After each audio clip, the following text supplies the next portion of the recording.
Hi there, our highly valued, treasured and esteemed viewers and listeners, and welcome back to your channel of choice. This video I am about to present was compiled by Dr. Nath Arawa, a clinical pharmacist by training and profession who is the founder of Progressive Pharmacotherapy Consultants, the premier virtual clinical pharmacy institute for capacity building for healthcare workers.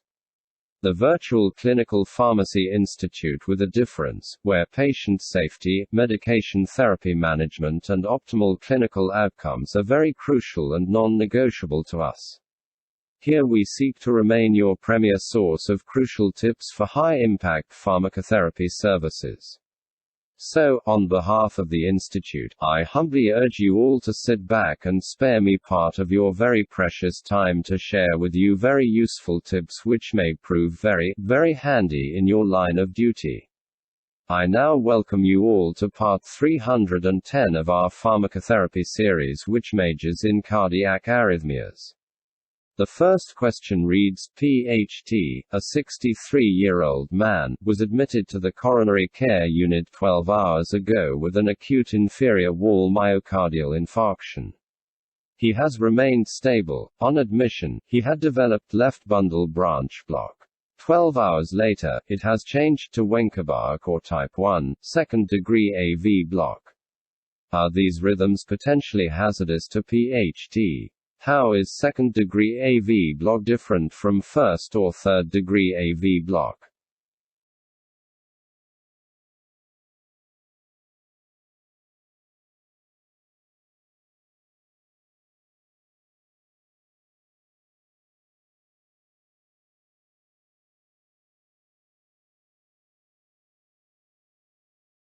PHT's rhythm strip initially revealed the diagnosis of left bundle branch block, abbreviated as LBBB. Bundle branch block occurs when the electrical impulse cannot be conducted along the left or right fascicle of the His-Purkinje system. In PHT, the impulse travels down the right bundle normally, and the right ventricle contracts at the normal time. The left bundle is blocked, and, therefore, the left side is depolarized from an impulse conducted from the right ventricle. This impulse must travel through atypical conduction tissues with slower conduction, and hence the left side depolarizes later. This is revealed on the ECG by a widened QRS complex. Bundle branch blocks, particularly in the left fascicle, are associated with coronary artery disease, systemic hypertension, aortic valve stenosis, and cardiomyopathy. Typically, they do not lead to clinical cardiac dysfunction on their own. Because PHT has left bundle branch block, he can develop complete heart block, third-degree block, if for any reason his right fascicle is damaged. First-degree AV block usually is asymptomatic. The ECG will show P waves with a prolonged PR interval. Normal value is less than 200 milliseconds, but each P wave is followed by a normal QRS complex. First-degree AV block is a common finding in patients taking digoxin, verapamil, or other drugs that slow AV conduction. Second-degree heart block consists of two types. Mobert's type 1, that is Wenckebach, is characterized by progressive lengthening of the PR interval with each beat until an impulse is not conducted. The cycle then starts over again. Mobert's type 2 impulse conduction is blocked in a fixed, regular pattern, e.g., 3-to-1 block, in which for every 3 P waves, only one is conducted. A major difference is that Mobert's type 1 can be drug-induced or exacerbated by negative dromotropic drugs, but not Mobert's type 2. Third-degree heart block, that is complete heart block, occurs when none of the impulses from the SA node are conducted to the ventricles. During third-degree block, the ventricle must develop its own pacemaker escape rhythm, which may be too slow to provide adequate cardiac output, causing the patient to become symptomatic. A mechanical pacemaker is needed for treatment of third-degree AV block. AV blocks can be caused by drugs, beta blockers, calcium channel blockers, digoxin, acute myocardial infarction, amyloidosis, and congenital abnormalities. The next question reads, how should PHT's heart block be treated?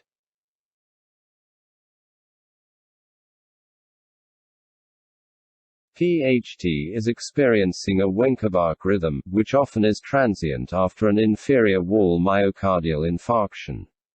As long as he is hemodynamically stable, he should be monitored closely. If his heart rate and BP drop, atropine 0.5 mg IV bolus to a maximum of 2 mg, or a temporary pacemaker can increase the heart rate. If the hemodynamic compromise persists, a permanent pacemaker must be inserted to initiate the impulse to control the heart rate. The next question reads, ASL, a 56-year-old woman, is admitted to the coronary care unit with a diagnosis of acute anterior wall myocardial infarction. Her vital signs are a BP of 115 systolic 75 diastolic, a pulse of 85 beats per minute, and respiratory rate of 15 breaths per minute. Auscultation of the heart reveals an S3 gallop. Her electrolytes include potassium of 3.8 milliequivalents per liter, and magnesium of 1.2 milliequivalents per liter. Otherwise, her examination is within normal limits. 2 days later, an echocardiogram estimates her ejection fraction to be 35%. The normal value is above 50%. During her stay in the coronary care unit as well as the step-down unit, multiple premature ventricular contractions, that is 15 per minute, were noted on the bedside monitor. No antiarrhythmic agent was ordered. Should ASL's multiple premature ventricular contractions be treated with a Class I antiarrhythmic drug?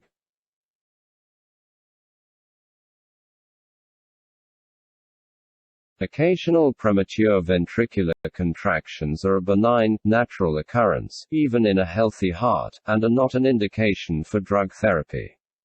Similarly, asymptomatic simple forms of premature ventricular contractions, even in patients with other cardiac disease, usually do not need treatment.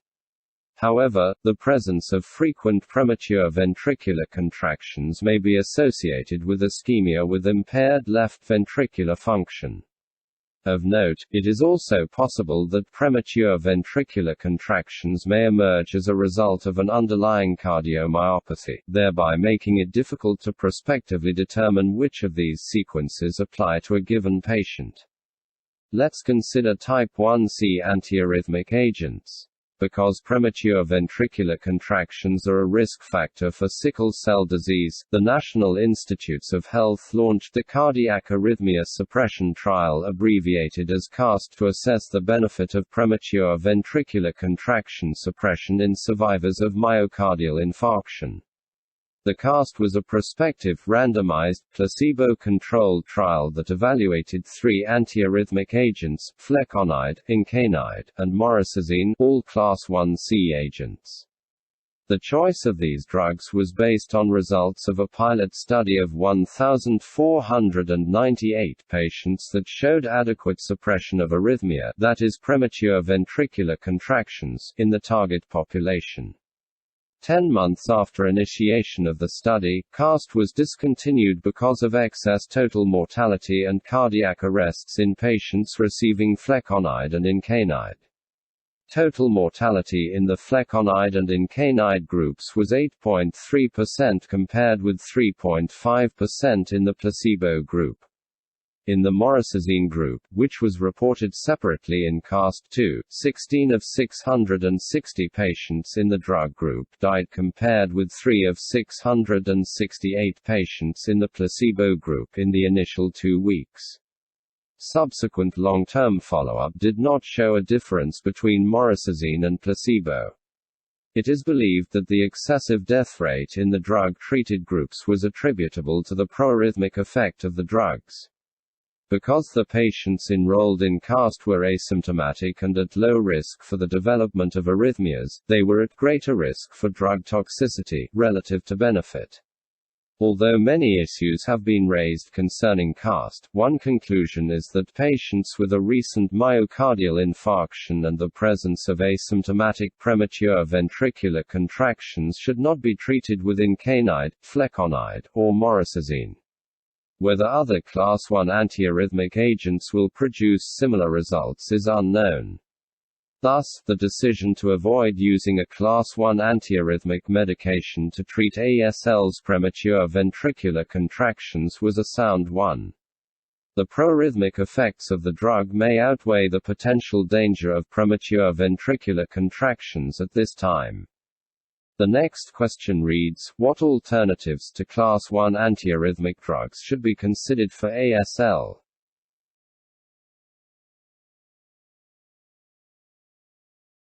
Next we will look at beta-blocking agents.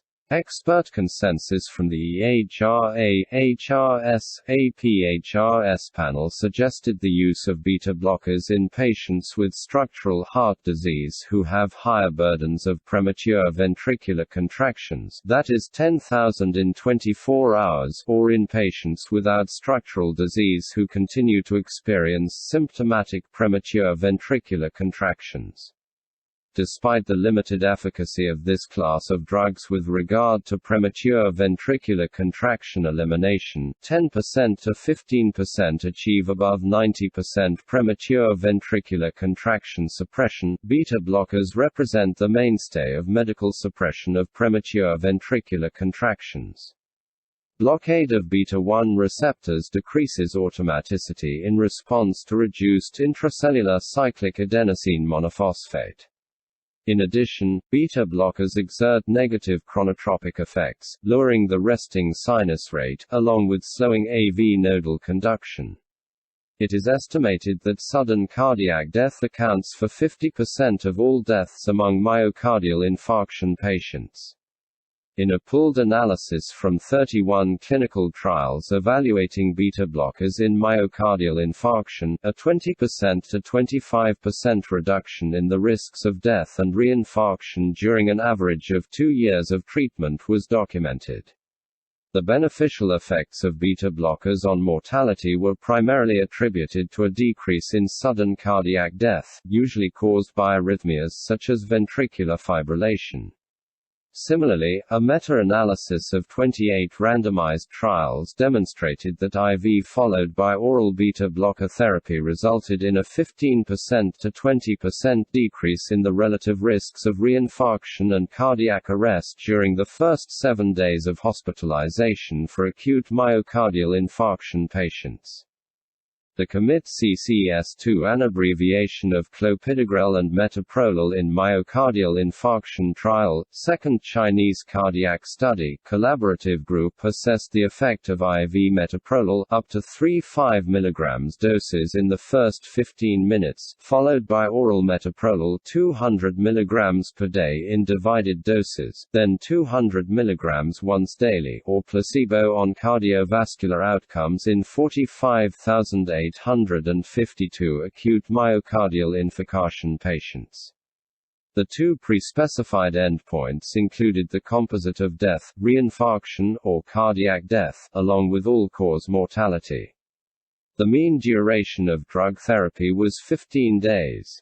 Beta blocker therapy did not result in significant reductions in the rate of achieving the co-primary study outcomes, but 5 fewer episodes of ventricular fibrillation for every 1,000 patients occurred during therapy with metoprolol, odds ratio of 0.83, with a 95% confidence interval of 0.75 to 0.93, with a p-value equal to 0.001.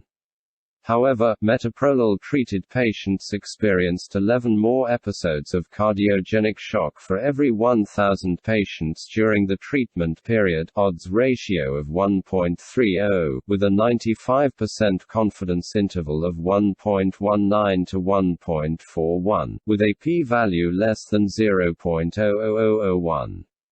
The American College of Cardiology Foundation, American Heart Association Task Force Group recommended the routine use of oral beta blocker therapy during the first 24 hours for patients who do not have contraindications to prevent the early occurrence of ventricular fibrillation.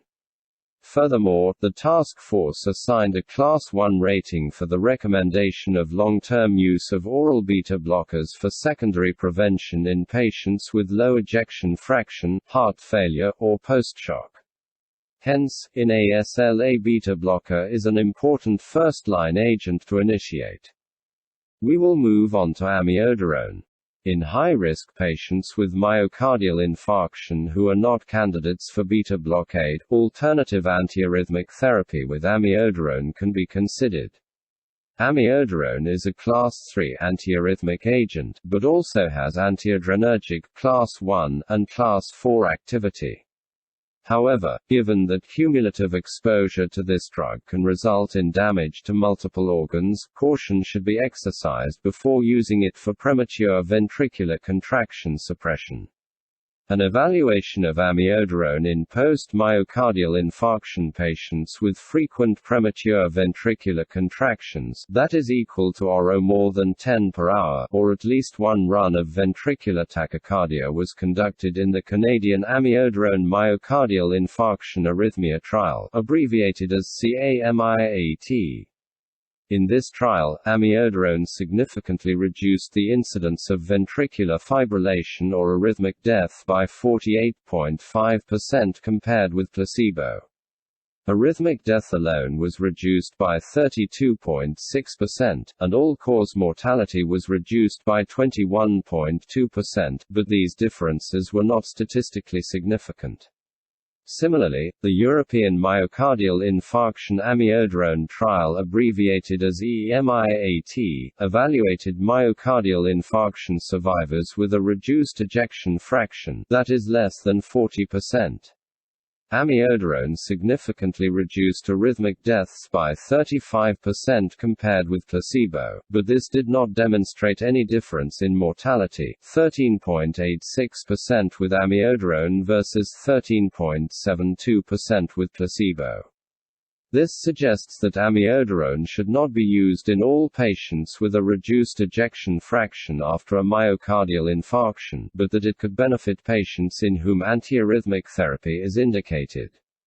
Hence, if ASL reports problematic symptoms associated with the premature ventricular contractions or develops additional risk factors for arrhythmia while on beta blockade, the first-line treatment option, antiarrhythmic therapy with amiodarone, can be given without an increased risk of overall mortality.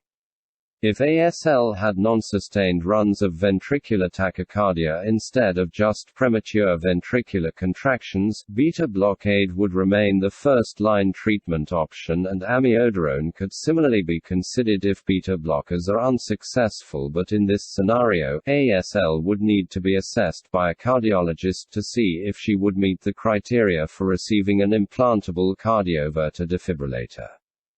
Regarding catheter ablation, the EHRA, HRS, APHRS panel members recommend catheter ablation for patients with reversible left ventricular dysfunction associated with high premature ventricular contraction burden that is more than 10,000 within 24 hours, who have failed, did not tolerate, or declined medical treatment. The most commonly employed technique involves activation mapping, where electrophysiologists maneuver catheters to target the precise premature ventricular contraction origin in the heart, which is subsequently ablated.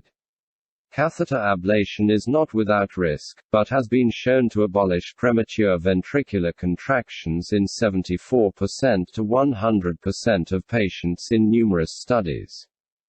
The next question reads, SLD, a 64-year-old woman, presents to the emergency department with a chief complaint of palpitations. Her medical history includes hypertension controlled with a diuretic, and an inferior wall myocardial infarction 6 months ago. She is pale and diaphoretic but able to respond to commands. Her vital signs are a BP of 95 systolic 70 diastolic. pulse of 145 beats per minute, and respiratory rate 10 breaths per minute. When telemetry monitoring is established, SLD is found to be in SU/VT. SLD's echocardiography, 6 months earlier, revealed a left ventricular ejection fraction of 35%. How should she be treated?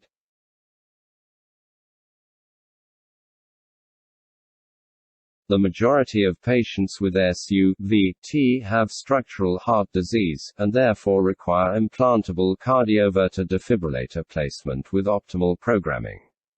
In addition to implantable cardioverter defibrillator placement, patients with SU/VT and ischemic structural disease usually receive adjunctive therapy with antiarrhythmic drugs or undergo catheter ablation if they experience incessant SU/VT. Patients with non-ischemic structural disease may receive adjunctive therapy with an antiarrhythmic drug, but are less likely to undergo catheter ablation, unless they experience recurrent ventricular tachycardia while receiving medications. The acute treatment of patients with SU/VT depends on their hemodynamic stability and level of consciousness.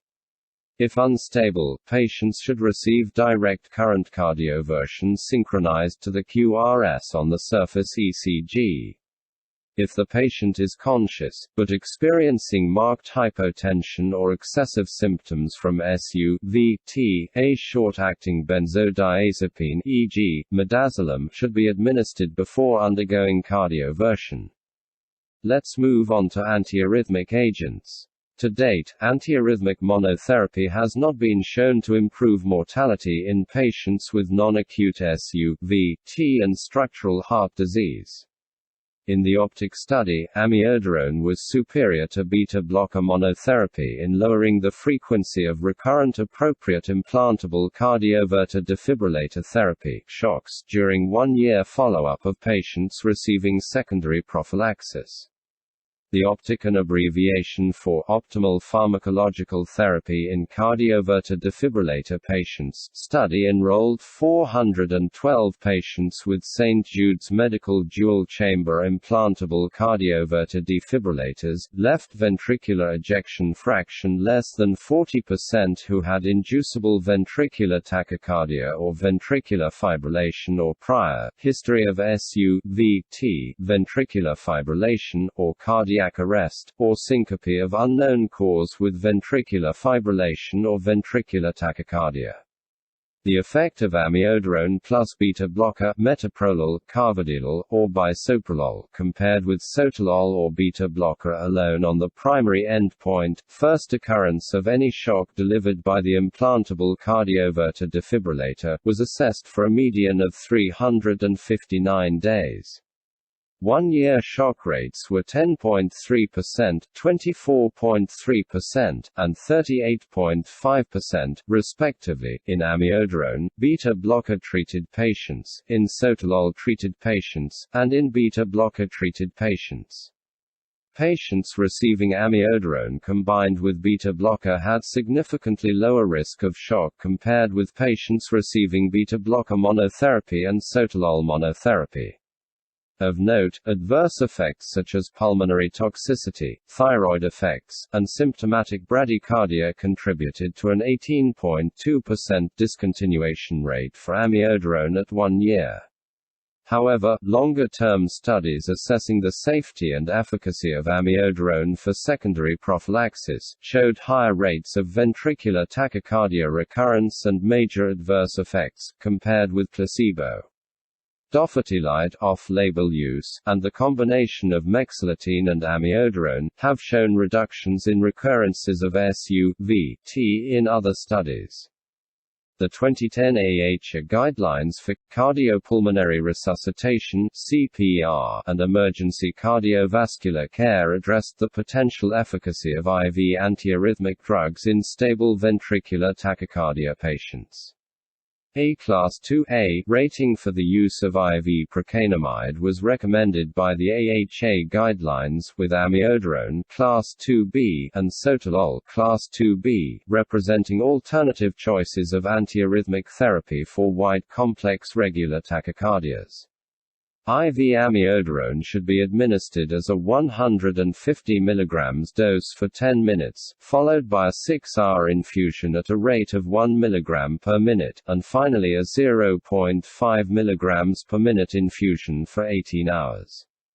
For recurrent or resistant arrhythmias, supplemental infusions of 150 mg can be repeated every 10 minutes, up to a maximal total daily IV dose of 2.25 grams. Commonly seen adverse effects associated with IV amiodarone include hypotension and bradycardia, which can be prevented by slowing the drug infusion rate. Per AHA 2010 recommendations, patients with monomorphic ventricular tachycardia who receive IV sotalol should receive a 100 mg (1.5 mg per kilogram) dose infused for 5 minutes. IV sotalol is approximately dose equivalent to the oral formulation, because an IV dose of 75 mg equals an 80 mg oral dose.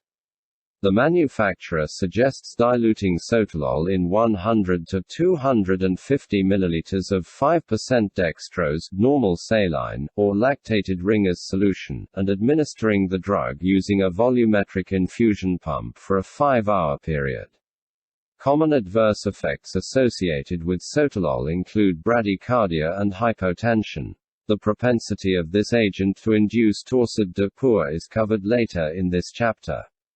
The mean elimination half-life of sotalol is 12 hours. Because it is cleared by the kidneys, its clearance is reduced and its half-life prolonged in patients with renal dysfunction. Consequently, patients receiving sotalol should receive continuous BP, heart rate, and ECG monitoring.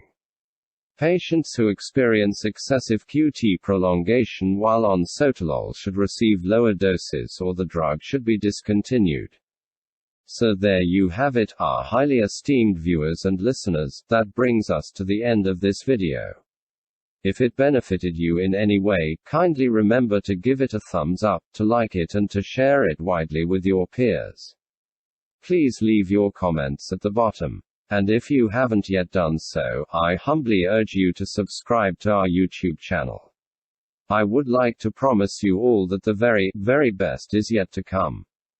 Thank you very much for viewing this video. On behalf of our senior colleague, Dr. Nath Arawa, I sincerely appreciate your partnership, continued support and kind collaboration. We look forward to interacting with you in the next video, which will be part 311.